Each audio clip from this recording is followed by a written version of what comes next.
الحمد لله وكفى وسلام على عباده الذين اصطفى أما بعد أعوذ بالله من الشيطان الرجيم بسم الله الرحمن الرحيم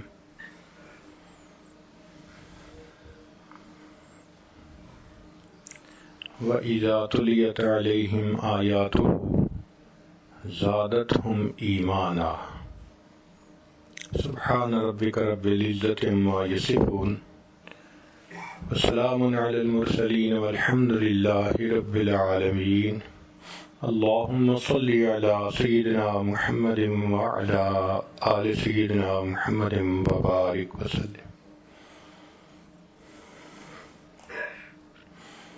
اللهم صل على سيدنا محمد وعلى آل سيدنا محمد وبارك وسلم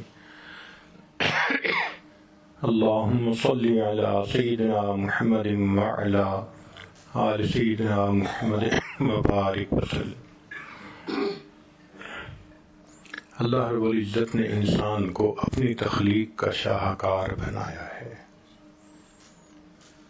ایسی صفات سے نوازا ہے کہ یہ تمام مخلوقات سے بازی لے گیا ہے۔ انسان کو اللہ نے عقل کے نور سے نوازا۔ آپ اپنے ارد گرد دیکھیں کہ عقل کے زور پر اس نے کیا محنت کی اور کیا کرشمے دکھائے ہیں۔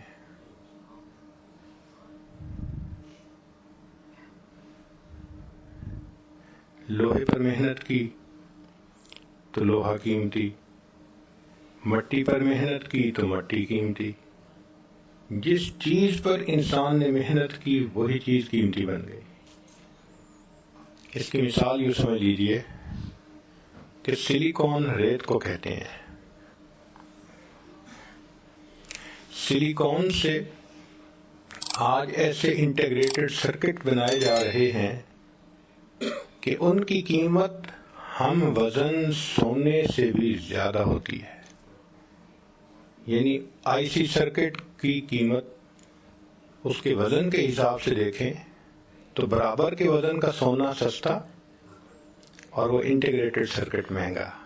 یوں ہم کہہ سکتے ہیں کہ آج کے انسان نے مٹی پر محنت کی اور اسے سونے سے بھی زیادہ قیمتی بنا لیا، دگنی پرائز پہ بک رہی ہے۔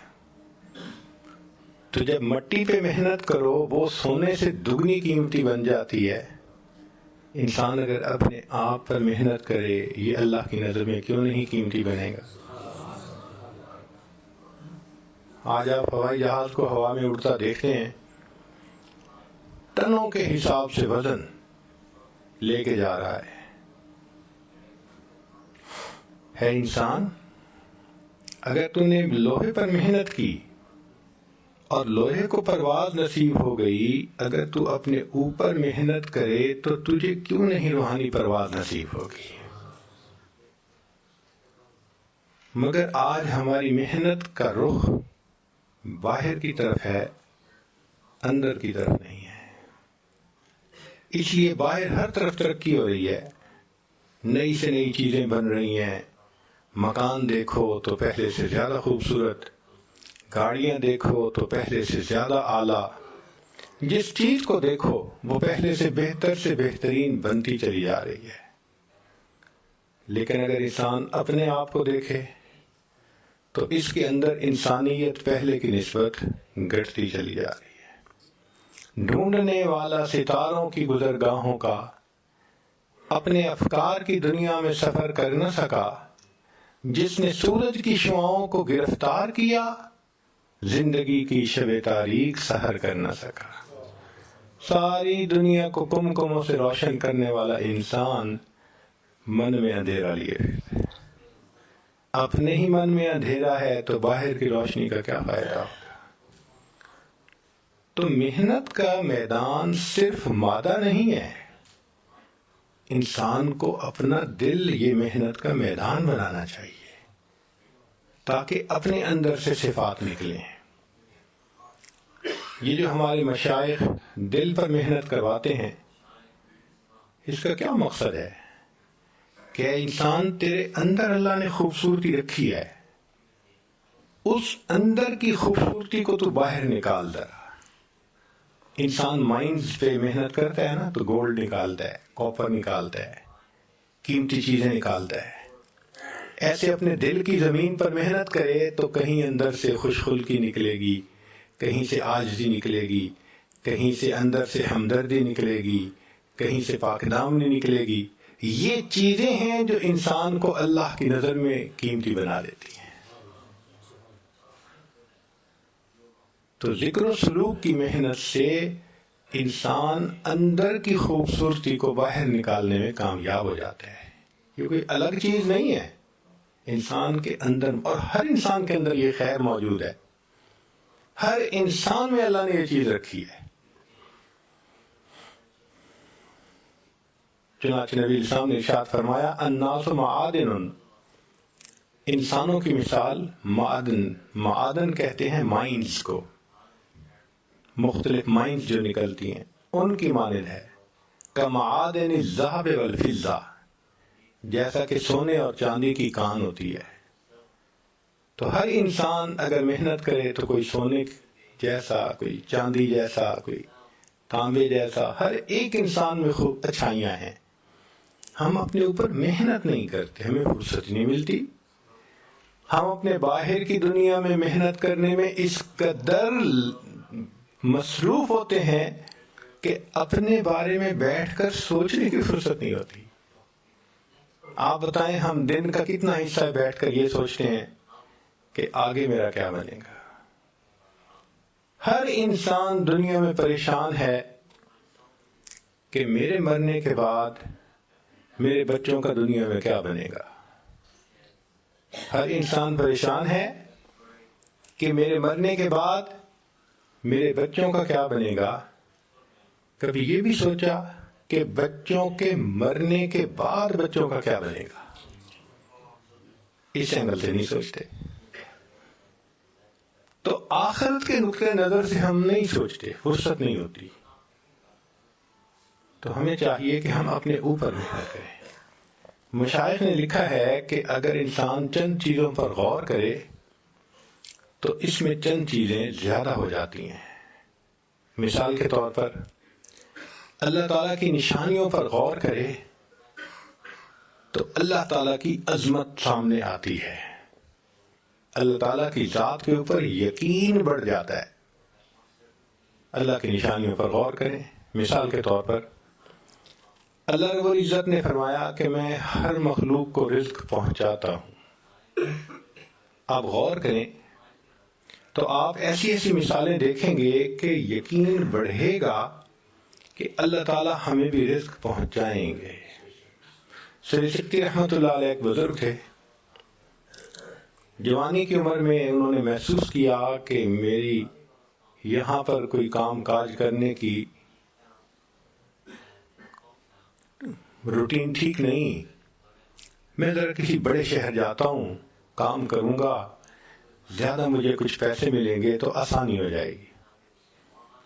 انہوں نے جانے کا ارادہ کر لیا۔ اب مشائخ چاہتے تھے کہ یہ نیک اور اچھا نوجوان بن سکتا ہے تو یہ یہیں رہے، مگر وہ سب سے ملے اور کہنے لگے کہ بس میں جا رہا ہوں۔ جب گئے تو 4 دن کے بعد پھر واپس آ گئے۔ تو بزرگوں نے پوچھا، استاد نے پوچھا کہ واپس کیوں آ گئے؟ کہنے لگے جی میں راستے میں ایک درخت کے نیچے سویا، آنکھ کھلی تو میں نے دیکھا کہ ایک معذور چڑیا ہے، اس کا پر زخمی ہے، وہ اڑ نہیں سکتی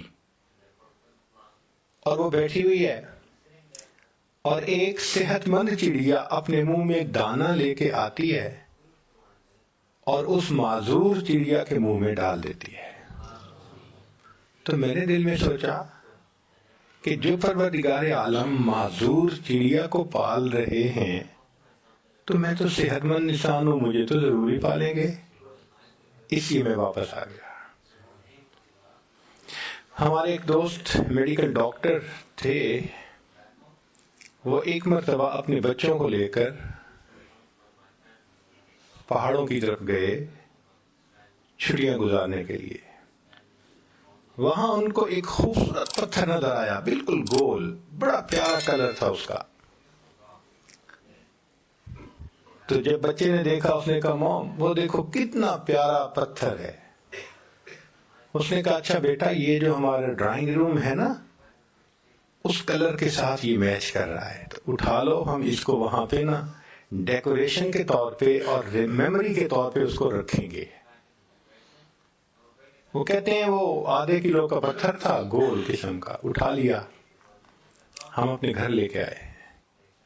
2 سال وہ پتھر ہمارے ڈرائنگ روم کے اندر پڑا رہا. ایک دن میری بیوی ڈرائنگ روم کی صفائی کروا رہی تھی، تو اس نے سوچا کہ یہ کام کرنے والی عورت تو بہت ہی بے احتیاطی سے کام کرتی ہے، تو کہیں شیشے کی نازک چیزیں، ڈیکوریشن پیسز یہ خراب نہ کر دے، تو وہ میں خود صاف کر لیتی ہوں، باقی صفائی یہ کر دے گی. تو میری بیوی وہ جو ڈیکوریشن پیسز تھے ان کو اور شیشے کی چیزوں کو بڑے احتیاط سے، بڑا کیئرفلی صاف کر رہی تھی. اس نے اس پتھر کو بھی اٹھایا کہ اس کو بھی میں صاف کر دوں.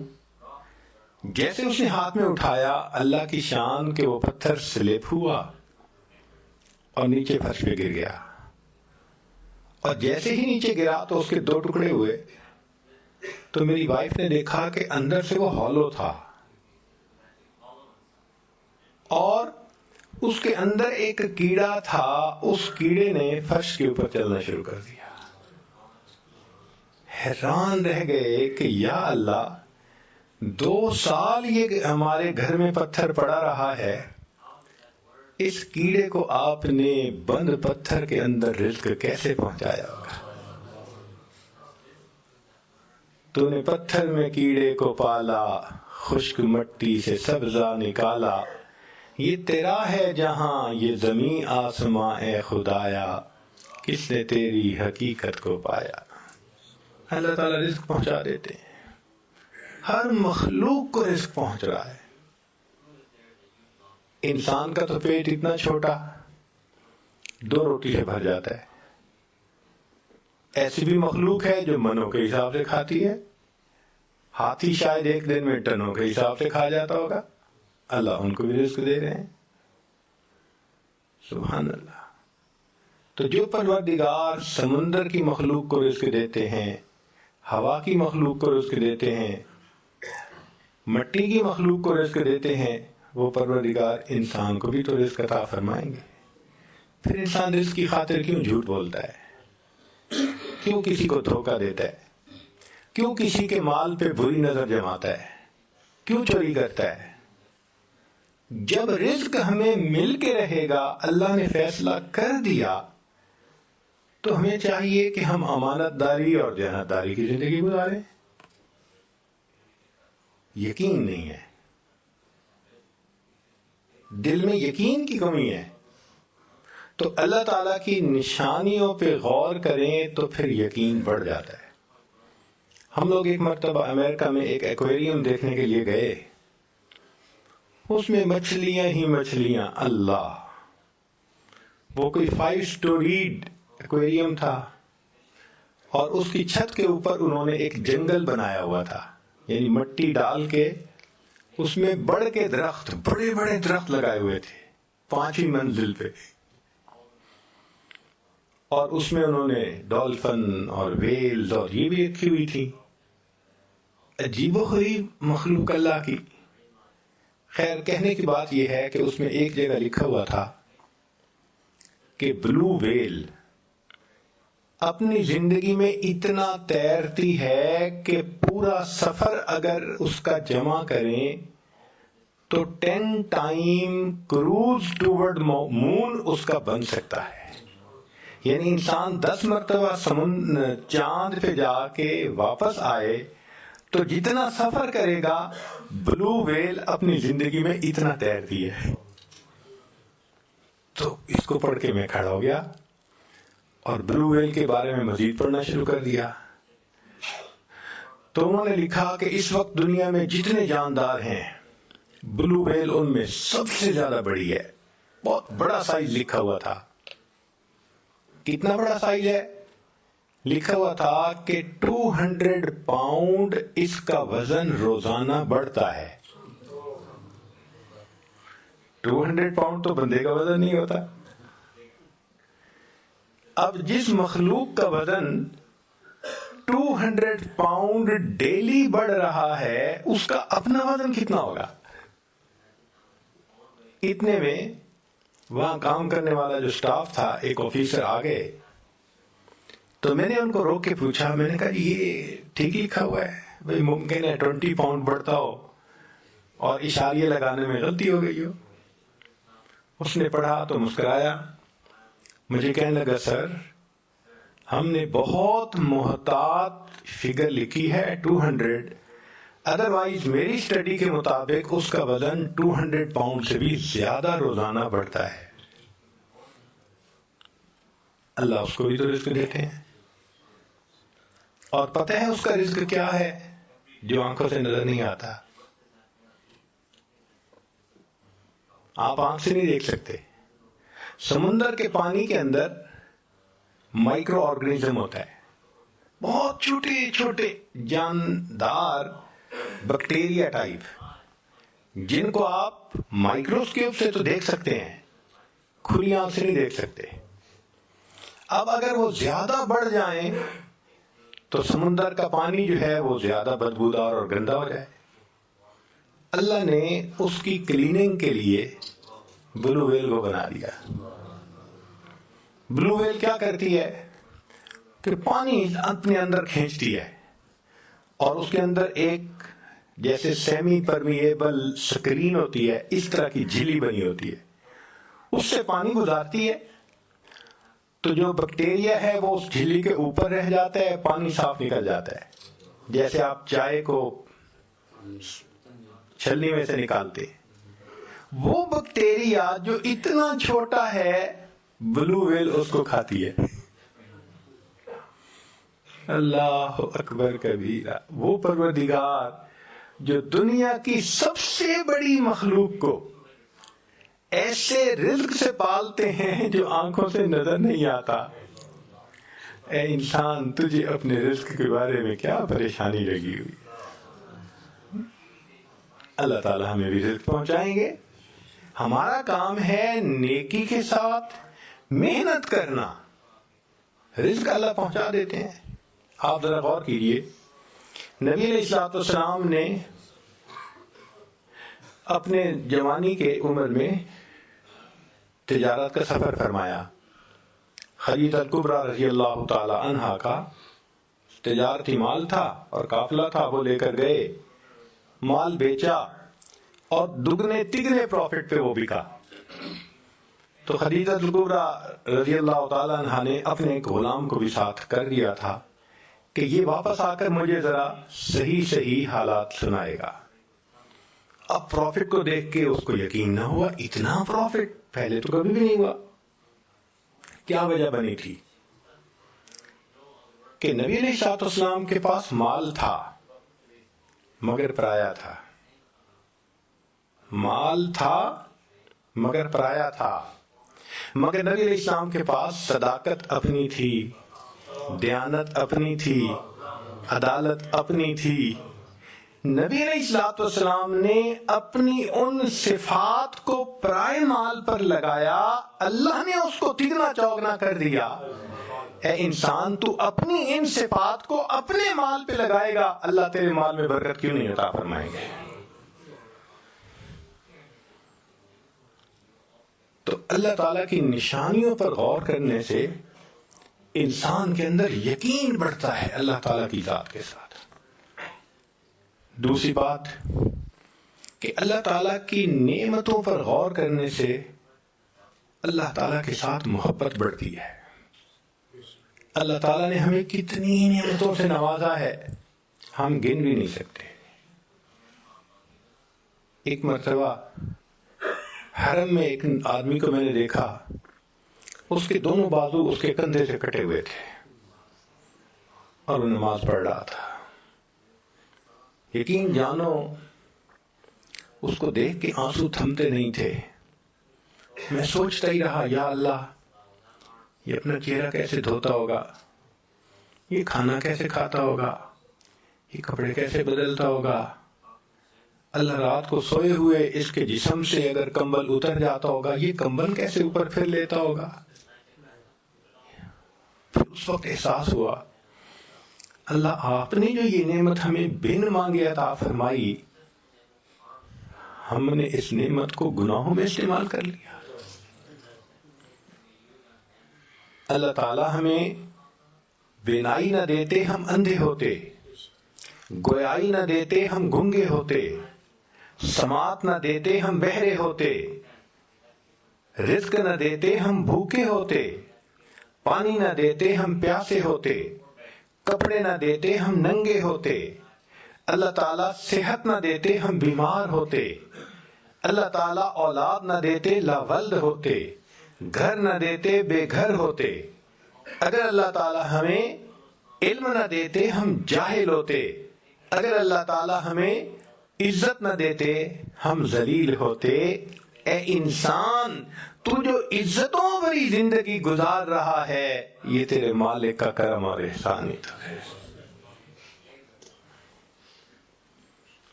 اللہ کی رحمت کی نظر ہٹتی ہے، انسان گھر بیٹھے بٹھائے ذلیل ہو جاتا ہے، سروں سے دوپٹے اتر جاتے ہیں۔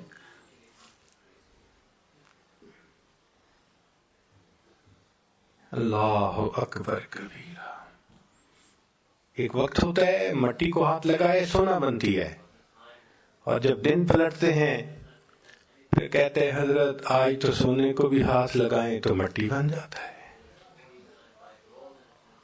تو ہم اللہ تعالیٰ کی نعمتوں پر غور کریں تو اللہ تعالیٰ کی محبت ہم دل میں بڑھ جائے گی۔ اللہ تعالیٰ کی نشانیوں پر غور کرنے سے یقین بڑھتا ہے، نعمتوں پر غور کرنے سے اللہ تعالیٰ کی محبت بڑھتی ہے، اور اللہ کے وعدوں پر غور کرنے سے اعمال کرنے کی رغبت بڑھ جاتی ہے۔ ہمیشہ اللہ کے وعدے سچے، ہمیشہ سچے۔ قرآن مجید میں اللہ تعالیٰ نے ایک واقعہ بیان کیا ہے، وَأَوْحَيْنَا إِلَىٰ أُمِّ مُوسَىٰ أَنْ أَرْضِعِيهِ، اور ہم نے وحی کی موسیٰ علیہ السلام کی والدہ کی طرف کہ تو اپنے بیٹے کو دودھ پلا، فَإِذَا خِفْتِ عَلَيْهِ، اور اگر تجھے بیٹے کے بارے میں ڈر لگے کہ اس کو پولیس والے پکڑ کے لے جائیں گے، قتل کر دیں گے، فَأَلْقِيهِ فِي الْيَمِّ، تو تم اپنے بیٹے کو دریا میں پھینک دینا، فَلْيُلْقِهِ الْيَمُّ بِالسَّاحِلِ، پھر یہ تیرا بیٹا دریا اس کو کنارے پر لگا دے گا، ساحل پہ لگے گا، مگر یَأْخُذُهُ عَدُوٌّ لِّي وَعَدُوٌّ اللَّهِ، اس کو وہ بندہ پکڑے گا جو بچے کا بھی دشمن، اللہ فرماتے ہیں میرا بھی دشمن، مگر ساتھ کہہ دیا وَلَا تَخَافِي وَلَا تَحْزَنِي، تم نے خوف زدہ بھی نہیں ہونا، تم نے غم زدہ بھی نہیں ہونا، اِنَّا رَادُوهُ إِلَيْكَ، ہم اسے تمہارے پاس واپس لوٹائیں گے، وَجَاعِلُوهُ مِنَ الْمُرْسَلِينَ، اور ہم اس کو رسولوں میں سے بنائیں گے۔ اب اللہ رب العزت نے ایک خاتون کے ساتھ، عورت کے ساتھ ایک وعدہ فرمایا۔ آپ جانتے ہیں کہ عورت کتنی کمزور دل ہوتی ہے، اور پھر اپنے بیٹے کے بارے میں کتنی سینسٹیو ہوتی ہے۔ جنگل کا سفر کرے نا تو بتاتے ہیں کہ بھئی وہاں اگر کسی فیمیل کے ساتھ بچہ ہو تو وہ بہت زیادہ کیئرفل ہوتی ہے، قریب نہیں آنے دیتی کسی کو۔ اگر ایک عام جاندار بچے کے بارے میں اتنا سینسٹیو ہے تو انسان ہے۔ تو ماں کا دل بچے کے بارے میں تو بہت ہی زیادہ نازک ہوتا ہے۔ اس بچے کے بارے میں اللہ فرما رہے ہیں کہ تو اس کو دریا میں ڈال دینا۔ اب عقل کہتی ہے یا اللہ، آپ نے اگر اسے رسولوں میں سے بنانا ہے تو میں کسی غار میں چھوڑ آتی ہوں، میں اس کو چھت کے اوپر سلا دیتی ہوں، کسی کو پتہ ہی نہ چلے۔ نہیں، اللہ تعالیٰ بندے کے مشاہدے کو توڑ دے، دیکھتے ہیں کہ اس کو میرے وعدوں پہ یقین ہے یا نہیں، اس لیے فرمایا تو نے اسے پانی میں ڈالنا ہے۔ عقل کہتی ہے کہ پانی میں ڈالنے کے لیے مجھے ایک بکسا بنانا پڑے گا، اگر اس میں نے سانس لینے کے لیے سوراخ چھوڑے کہ ہوا جائے تو ان سوراخوں سے پانی اندر جائے گا، بچہ ڈوب کے مر جائے گا۔ اگر اس کو واٹر ٹائٹ بنایا تو وہ ایئر ٹائٹ بھی ہو جائے گا اور بچہ دم گھٹ کے مر جائے گا۔ عقل کہتی ہے تیرا بچہ بچ نہیں سکتا، مگر حکم خدا ہے دریا میں ڈالو۔ یہ ایک ٹیسٹ ہے، یہ ایک امتحان ہے، اور امتحان بھی ماں کا بچے کے بارے میں۔ کتنا کمزور دل ہوتا ہے، مگر وہ خاتون اللہ کے وعدے پر یقین رکھتی تھی، بھروسہ رکھتی تھی۔ چنانچہ جب ایسا ماحول ہوا کہ خطرہ ہوا، اس نے بچے کو ایک بکسے میں ڈالا اور بکسے کو دریا میں ڈال دیا۔ ذرا غور کیجئے، جب اس نے بکسے کو دریا میں ڈال دیا ہوگا دل کا کیا حال ہو رہا ہوگا۔ واپس گھر آ گئی، دل اداس ہے، غمزدہ ہے، کہہ بھی نہیں سکتی، ہو بھی نہیں سکتی، مگر چپ ہے، پتہ نہیں میرے بچے کے ساتھ کیا بنا ہوگا۔ اب ادھر اللہ تعالیٰ نے اس بچے کو کنارے تک پہنچا دیا۔ فرعون اپنی بیوی کے ساتھ وہاں پر چہل قدمی کر رہا تھا، تو اس کے ساتھ اس کے غلام تھے، انہوں نے بکسا دیکھا، پکڑا، لا کے پیش کر دیا۔ اس نے کہا کھولیں۔ جب انہوں نے بکسے کو کھولا، اللہ تعالیٰ فرماتے ہیں وَأَلْقَيْتُ عَلَيْكَ مَحَبَّةً مِّنِّي، اے میرے پیارے موسیٰ علیہ السلام، ہم نے آپ کے چہرے پر محبت کی تجلی ڈال دی تھی۔ ایک تو بچہ ویسے ہی خوبصورت ہوتا ہے بچپن میں، تو اللہ فرماتے ہیں کہ ہم نے محبت کی تجلی، تو مفسرین نے لکھا اتنا خوبصورت چہرہ تھا، چمکتا چہرہ تھا کہ بچہ تو ڈائمنڈ کی طرح، ایک معصومیت، اوپر سے خوبصورتی۔ تو اس کو دیکھتے ہی فرعون کی بیوی اپنا دل دے بیٹھی، کہنے لگی لا تقتلوہ، اسے قتل نہیں کرنا، عسیٰ ان ینفعنا او نتخذہ ولدا، ہم اس کو اپنا بیٹا بنائیں گے، ہم اس سے نفع پائیں گے۔ اب جب بیوی نے کہہ دیا تو فرعون جو ہزاروں بچوں کو قتل کروا چکا تھا کہنے لگا ٹھیک ہے، اگر تم کہتی ہو تو میں ایسا نہیں کرتا۔ اب یہ آیت پڑھ کے ہم عورتوں کو کہتے ہیں کہ تم کہتی ہو خاوند نہیں سنتا، وہ تو بڑے بڑے فرعون سنا کرتے تھے، بیوی کی کون نہیں سنتا ہے؟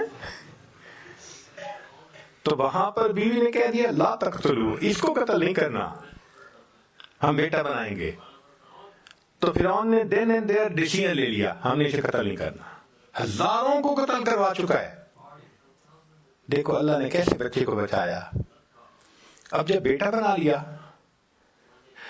ہوا یہ تھا کہ اس کے ذہن میں یہ بات گئی تھی فرعون کے کہ جب اس بچے کو بیٹا بنا کے اپنے گھر میں پالوں گا تو یہ مجھ سے کیوں تخت و تاج چھینے گا، یہ تو میرا وفادار ہوگا، لہذا چلو میں اس کو قتل نہیں کرواتا۔ اب اس نے کہا کہ بچے کو لے کے چلو۔ اس زمانے میں یہ فیڈر کی مائیں نہیں ہوتی تھیں، عورتیں ہی بچے کو دودھ پلا سکتی تھیں، تو بچے کو دودھ پلانے کا وقت آ گیا۔ ایک عورت دودھ پلاتی ہے، بچہ نہیں پیتا۔ اللہ تعالیٰ فرماتے ہیں وَحَرَّمْنَا عَلَيْهِ الْمَرَاضِعَ مِنْ قَبْلِ، اے میرے پیارے موسیٰ علیہ السلام، ہم نے ان کے اوپر عورتوں کے دودھ کو پہلے ہی حرام کر دیا تھا،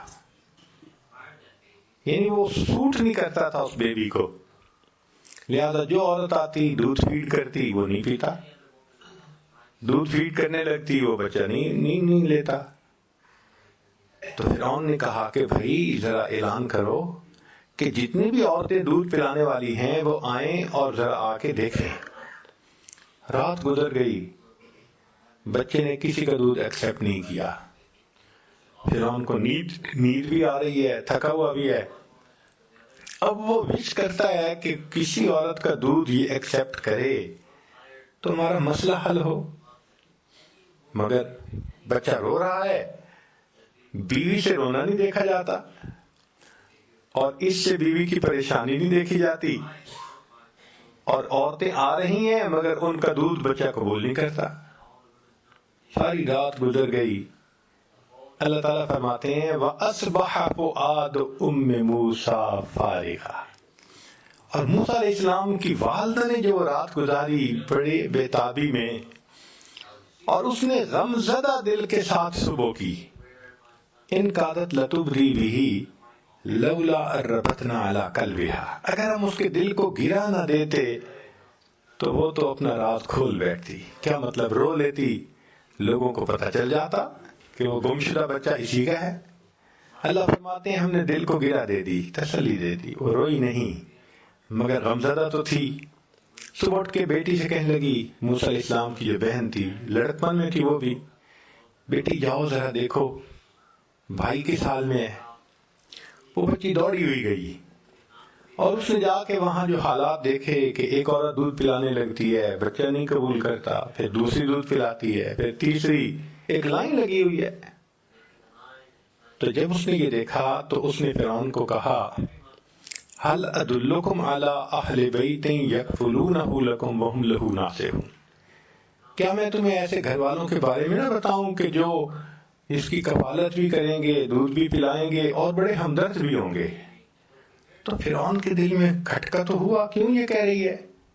تو اس نے سر کے بالوں سے پکڑا، اے لڑکی تو کیوں کہہ رہی ہے ایسے؟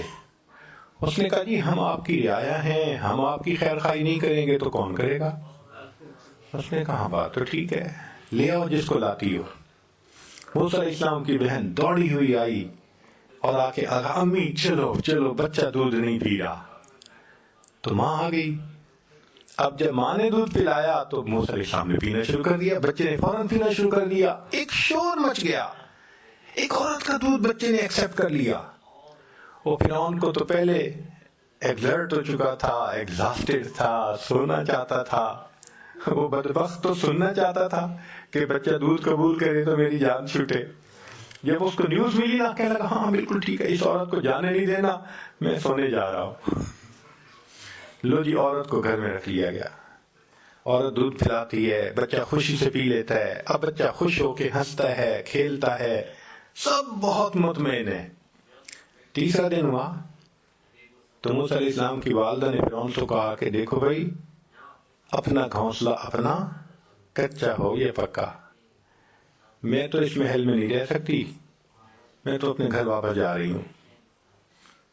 جب وہ واپس جانے لگی اور فرعون نے دیکھا کہ یہ رکے گی نہیں، کہتے اچھا سنو، ہمارے بیٹے کو بھی ساتھ لے جاؤ، اس کو دودھ تم وہاں پلاتی رہنا، ہم تیری تنخواہ وہیں پہ بھیج دیا کریں گے. اللہ تعالیٰ قرآن مجید میں فرماتے ہیں فَرَدَدْنَاهُ إِلَىٰ أُمِّهِ.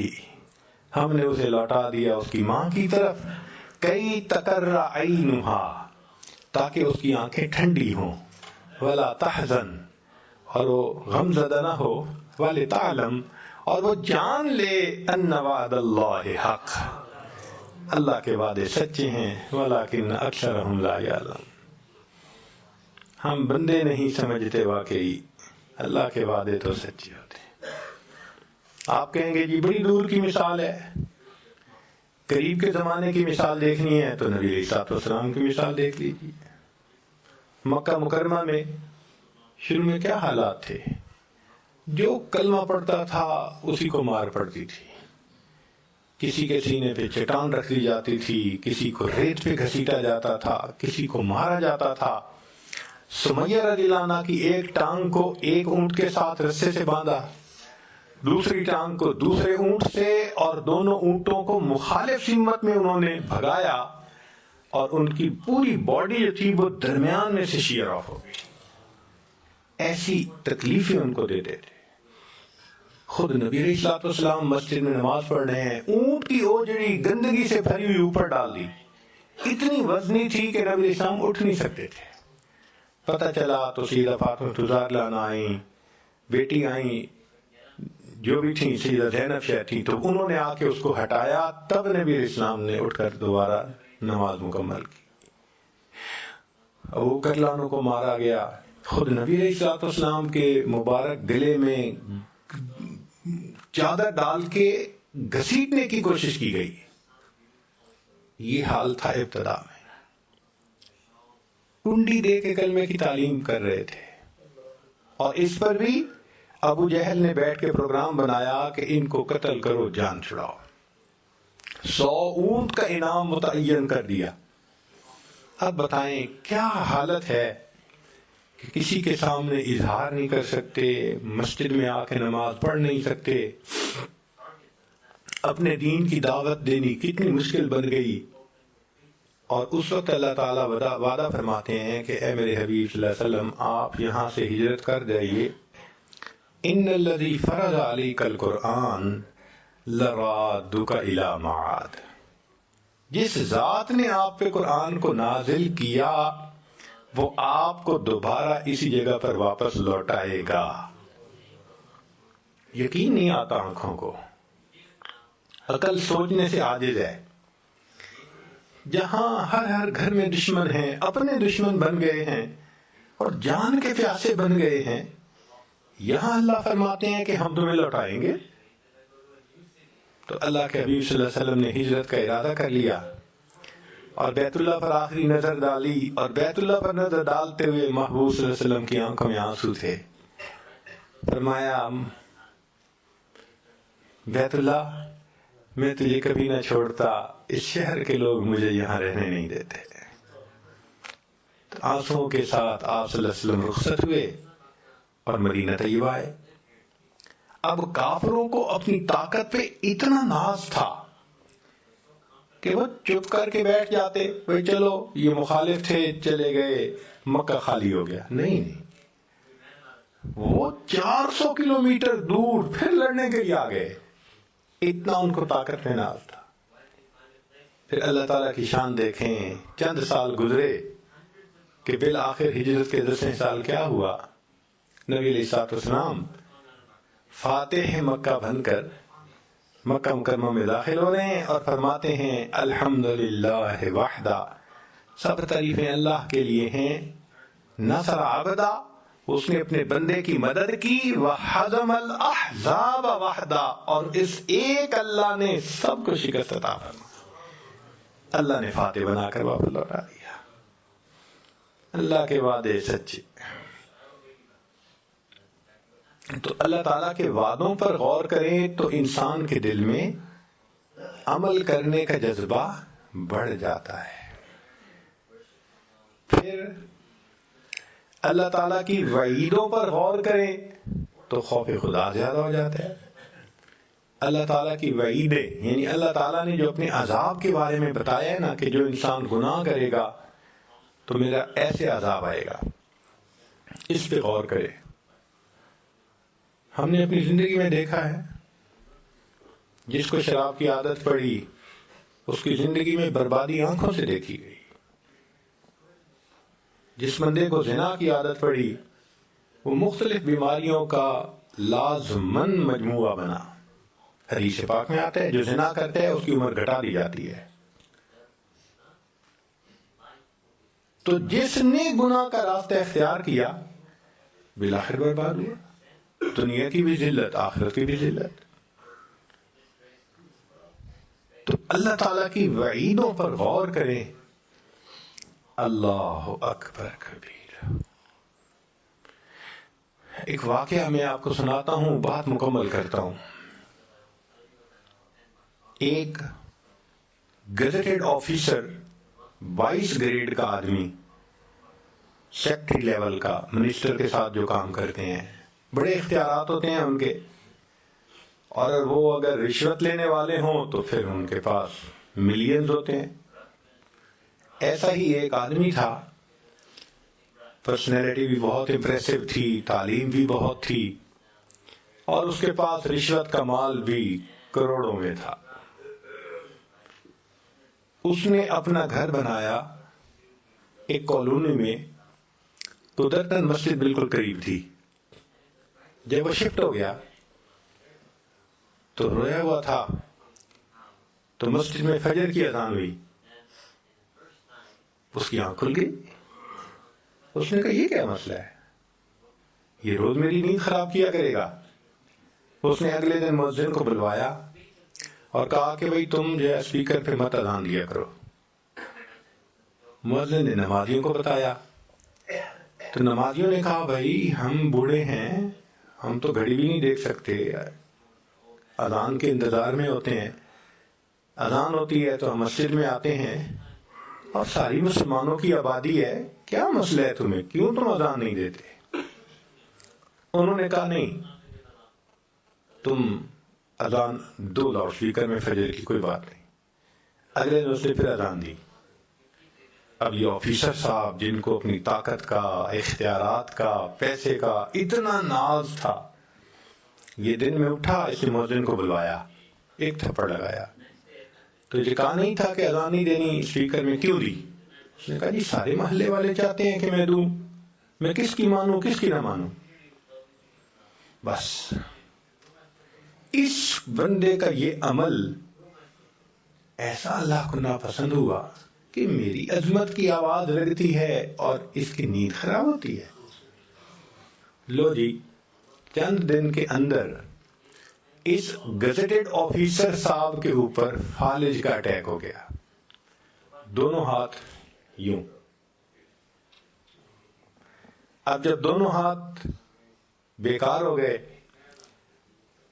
تو دفتر والوں نے بھی چھٹی کرا دی کہ یہ آپ سک لیو پہ جائیں، اگر ٹھیک ہو گئے تو آئیں، ورنہ پھر ختم. 1 سال علاج کرتا رہا، کوئی فائدہ نہ ہوا. تو دفتر والوں نے کہا کہ بھئی آپ اپنی ریٹائرمنٹ لے لیں بینیفٹس کے ساتھ، پیسے تو مل گئے بہت سارے، مگر دولت تو چلی، نوکری تو چلی گئی. اب جب گھر آ گیا تو اللہ کی شان کے فالج کا پھر اٹیک ہوا اور دونوں پاؤں بھی اسی طرح معذور ہو گئے، پاؤں سے بھی معذور، ہاتھوں سے بھی معذور. سارا دن گھر میں ہے. طبیعت تو بڑی افسانہ تھی، اب کبھی بیوی کو ڈانٹتا ہے، کبھی بچے کو، یہ نہیں کر رہے وہ نہیں کر رہے، تو گھر والے بھی خدمت کر کر کے پریشان. ایک دن بیوی کو جو ڈانٹا، اس نے کہا دیکھیں میں تمہاری خدمت کر کر کے صحت خراب کر چکی ہوں، مگر تمہاری زبان سے کبھی شکریہ کا لفظ تو نہیں نکلا، ذرا سی بات پہ تم بیجا گالیاں نکالتے ہو.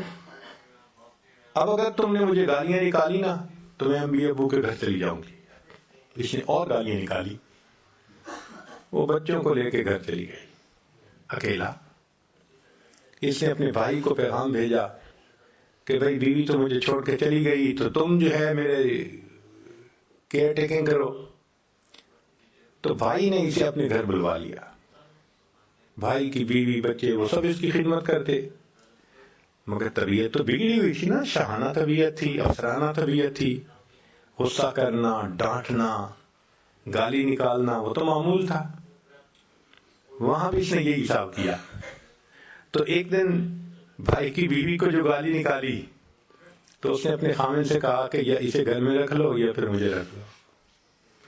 تو بھائی نے کہا کہ بھائی دیکھو میں نے آپ کو منع کیا تھا کہ یہ آپ کی خدمت کر رہے ہیں میرے بیوی بچے، تو تم بجائے اس کے کہ ان کا احسان مانو اور ان کے ساتھ اچھا سلوک رکھو، تم ایسے ڈانٹتے ہو جیسے معلوم نہیں انہوں نے کیا جرم کر لیا. اس نے بھائی کو بھی ڈانٹنا شروع کر دیا، تم زن مرید بن گئے ہو، تم فلاں ہو گئے ہو. جب بچوں نے دیکھا کہ ہمارے ابو کو ڈانٹ رہے ہیں تو وہ تو نہیں سن سکتے تھے. لو جی، انہوں نے اس کی چارپائی سے اس کو اٹھایا اور باہر لا کر سڑک کے کنارے ڈال دیا کہ تو جان اور تیرا کام جانے. اب ہاتھ بھی کام نہیں کرتے، پاؤں بھی کام نہیں کرتے. اس کے پاؤں دونوں سینے کے ساتھ لگے ہوئے ہیں، ہاتھ بھی سینے کے ساتھ لگے ہوئے ہیں، زندہ لاش ہے ایک طرح سے. سڑک کے کنارے پڑا ہے. رات تو گزر گئی، صبح ہوئی تو بھوک بھی بہت لگی ہوئی ہے. اب سوچ رہا ہے کہ میں کیا کروں، کوئی ہے بھی نہیں. جب بہت بھوک لگی، اللہ کی شان کہ جو 7 لوگ گزر رہے تھے نا پیدل، ان سے اس نے بھیک مانگنی شروع کر دی. اللہ کے نام پہ مجھے کچھ دے دو، اللہ کے نام پہ مجھے کچھ کھلا دو۔ جس اللہ کا نام سن کے یہ کہتا تھا میری نیند خراب ہوئی، آج اسی اللہ کے نام کی بھیک مانگ رہا ہے، سڑک پہ پڑا ہوا۔ ایک نوجوان گزرا، اس نے اس کو 10 روپے دیے، کہتے میں 10 روپے کو کیا کروں، نہ میرے ہاتھ کام کرتے ہیں نہ پاؤں کام کرتے ہیں، آپ مجھے پلیز کہیں سے کھانا لا کے کھلائیں۔ انہوں نے کہا میرے پاس تو اتنی فرصت نہیں، میں تو اسکول پہنچنا ہے۔ اور آدمی گزرا، تیسرا گزرا، ایک نے کہا اچھا میں تمہارے لیے کھانا لاتا ہوں، روٹی لا کے دیتا ہوں۔ وہ گیا اور قریب والے ہوٹل سے روٹی اس نے خریدی اور روٹی خرید کر اس کو دی۔ اس نے کہا مجھے کھلائیں، اس نے کہا میرے پاس اتنا ٹائم نہیں ہے، میں نے لا کے دے دی ہے، اب تو خود کھائیں۔ کہنے لگا میں تو کھا نہیں سکتا۔ اس نے کہا جی میں یہاں رکھ دیتا ہوں۔ کہنے لگا رکھو نہیں، مجھے دے دو۔ اب ہاتھ بند تھے، ہاتھ میں روٹی لے نہیں سکتا تھا۔ یہ پاؤں جو اس نے یوں سینے پہ آیا ہوا تھا فالج کی وجہ سے، پاؤں کے انگوٹھے اور انگلی کے درمیان اس نے روٹی کو پکڑا، اور جس طرح کتا پاؤں میں روٹی کو پکڑ کے منہ سے نوچتا ہے، اس طرح نوچ نوچ کے روٹی کو کھانے لگا۔ اللہ اکبر کبیرہ۔ جس کو اپنے حسن پہ ناز تھا، دولت پہ ناز تھا، اختیارات پہ ناز تھا، اتنا نافرمان بن گیا کہ اللہ کا نام سنتا ہے تو کہتے ہیں میری نیند خراب ہوتی ہے۔ آج سڑک پہ پڑا ہوا ہے، پوچھنے والا کوئی ہے نہیں، نہ گھر ہے نہ در ہے، اللہ کے نام کی بھیک مانگتا ہے، اور اگر کوئی روٹی دیتا ہے تو پاؤں سے پکڑ کے منہ سے روٹی کو نوچ نوچ کے کھا رہا ہے۔ اللہ تعالیٰ جب بندے سے ناراض ہوتے ہیں پھر تگنی کا ناچ نچا دیتے ہیں۔ تو اللہ تعالیٰ کی وعیدوں پر غور کرنے سے پھر انسان کے دل میں خوف آ جاتا ہے۔ تکبر نہیں کرنا چاہیے، بڑائی نہیں دکھانی چاہیے، دوسروں کو تکلیف نہیں دینی چاہیے، پھر انسان گناہوں سے بچ جاتا ہے۔ تو 5 باتیں آج آپ کی خدمت میں پیش کرنی ہے۔ پہلی بات، اللہ کی نشانیوں پر غور کرنے سے یقین بڑھتا ہے۔ اللہ تعالیٰ کے نعمتوں پر غور کرنے سے اللہ کی محبت بڑھتی ہے۔ اللہ تعالیٰ کے وعدوں پر غور کرنے سے اعمال کی رغبت بڑھ جاتی ہے، اور اللہ کے وعیدوں پر غور کرنے سے اللہ کا خوف دل میں بڑھ جاتا ہے۔ اور آخری چیز، اپنے گناہوں پر غور کرنے سے ندامت کا احساس زیادہ ہو جاتا ہے۔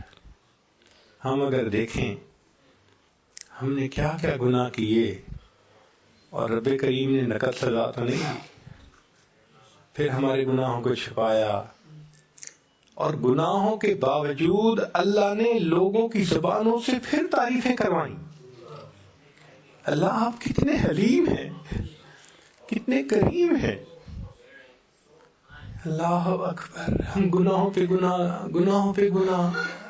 اللہ رزق بھی دے رہے ہیں، صحت بھی دی ہوئی ہے، نعمتیں بھی دے رہے ہیں، عذاب کو بھی ٹال دیا۔ اللہ اکبر کبیرہ۔ واقعی ہمیں چاہیے کہ ہم اپنے گناہوں کے بارے میں سوچیں اور اپنے گناہوں پہ نادم اور شرمندہ ہوں۔ بکری اپنے مالک کی زیادہ وفادار، وہ گھاس کھا رہی ہوتی ہے نا، تو بکری چرانے والا دور سے آواز کرتا ہے اور بکری گھاس کھانا چھوڑ دیتی ہے۔ بکری نے مالک کی آواز پر گھاس کھانا چھوڑ دیا، ہم نے اپنے رب کے کہنے پہ گناہ کرنا تو نہیں چھوڑے، جانور سے بھی گئے گزرے بن گئے۔ ڈاکٹر کے مشورے سے مریض حلال غذائیں چھوڑ دیتا ہے،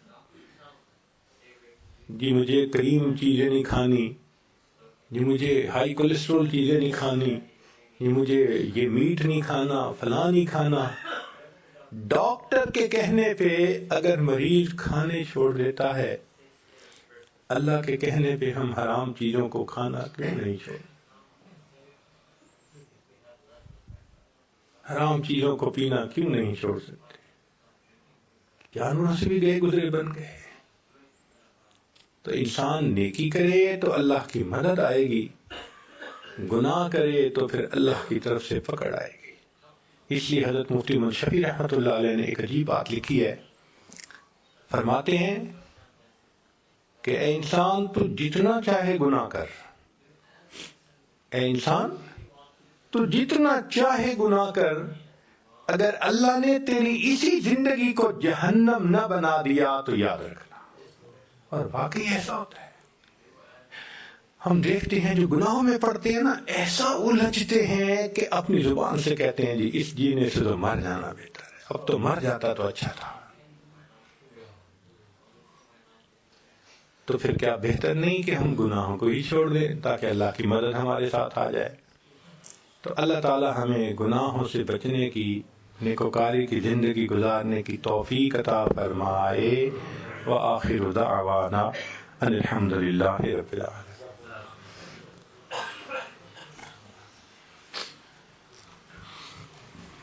سبحان ربی العلی وحاب اللہم صلی علی سیدنا محمد وعلی آل سیدنا محمد وبارک وسلم۔ اے کریم پروردگار، ہم آپ کے عاجز مسکین بندے ہیں، ہمارے گناہوں کو معاف فرما، خطاؤں سے درگزر فرما، عیبوں کی پردہ پوشی فرما۔ اللہ ہماری نگاہوں کو پاک فرما، دلوں کو صاف فرما، سینوں کو اپنی محبت سے لبریز فرما، اپنی عشق کی آتش ہمارے سینوں میں پیدا فرما، ہمارے انگ انگ سے اپنے ذکر کو جاری فرما، روئے روئے سے اپنے ذکر کو جاری فرما، ہڈی ہڈی بوٹی بوٹی میں اپنی محبت پیدا فرما۔ اللہ جو گناہ ہم نے دن میں کیے معاف فرما، راتوں میں کیے معاف فرما، جو محفلوں میں کیے معاف فرما، جو تنہائیوں میں کیے معاف فرما، جو گناہ یاد ہیں وہ بھی معاف فرما، جو کر کے بھول گئے وہ گناہ بھی معاف فرما۔ اللہ ہمیں زندگی میں کبھی بھی بے سہارا نہ فرما، کبھی بھی بے آسرا نہ فرما، کبھی بھی اپنے در سے دور نہ فرما، ہمیشہ اپنی رحمتوں کی پشت پناہی نصیب فرما۔ اللہ ہمیں ذلت سے محفوظ فرما، علت سے محفوظ فرما، قلت سے محفوظ فرما، اٹکے کاموں کا ہونا آسان فرما اور الجھے کاموں کو اپنی رحمت سے سلجھا۔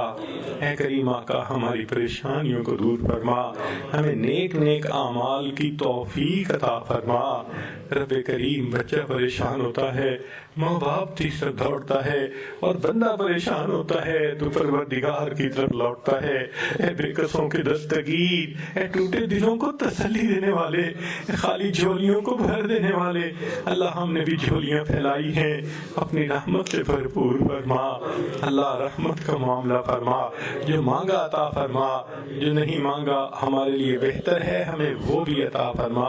ماں اپنے بچے کو نجاست میری طرح دیکھتی ہے، وہ بچے کو پھینک نہیں دیتی، چھوڑ نہیں دیتی، سمجھتی ہے یہ نادان ہے، بیٹا تو میرا ہی ہے، بچے کو دھو لیتی ہے، سینے سے لگا لیتی ہے۔ اللہ ہم بھی تو گناہوں کی نجاست میں لتھڑے ہوئے ہیں، اللہ ہمیں چھوڑ نہ دیجیے، اللہ ہمیں اپنے در سے دھتکار نہ دیجیے، ایک رحمت کی نظر ڈال کے ہمیں دھو لیجیے اور ہمیں بھی اپنی رحمت کی چادر میں چھپا لیجیے۔ اللہ ہم پر رحمت کی نظر فرما لیجیے۔ جتنے احباب یہاں موجود ہیں اللہ سب کی توبہ کو قبول فرما، آئندہ نیکوکاروں کی زندگی نصیب فرما، دل کی مرادوں کو پورا فرما۔ اللہ اپنے پسندیدہ بندوں میں شامل فرما۔ جس محبت کے ساتھ یہاں کے احباب نے آنے کی دعوت دی، اللہ اس کے بدلے سب کو اپنی سچی محبت نصیب فرما۔